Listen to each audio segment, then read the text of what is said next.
సరా ఆగు. పొద్దునంగా పోయి ఇప్పుడు వస్తున్నావా? పుస్తకాలు పట్టే పని లేదు. మేమేమో అప్పో సొప్పో తీసుకొచ్చి వేలకు వేలు ఫీజులు కడతాం. నువ్వు మాత్రం ఆట అని చెప్పేసి ఊరి మీద పడి తిరుగు.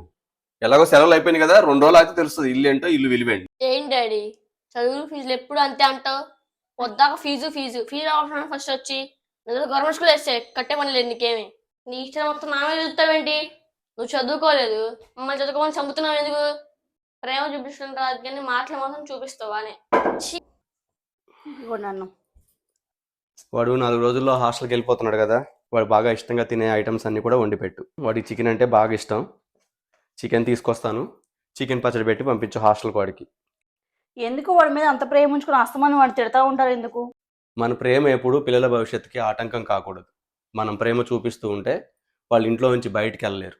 మంచి చెడు కష్టం సుఖం అన్నీ వాళ్ళు కూడా తెలుసుకోవాలి, ఎదుగుతున్నారు కదా. మనకు ప్రేమ ఎక్కువే ఉంటుంది. అలా అని ఇంట్లోనే కూర్చోబెట్టేస్తే బయట ప్రపంచానికి వాళ్ళు అలవాటు పడాలి అంటే మనం కొంచెం మనసు చంపుకొని కాస్త కుస్తో కఠినంగా ఉండాలి. సర్లే, వాడు ఇప్పుడు అప్పుడే పోవాల్సిన అవసరం లేదు. నిదానంగా ఒక 4 రోజులు ఆగిన తర్వాత పోతాడులే. నువ్వే చెప్పు వాడికి.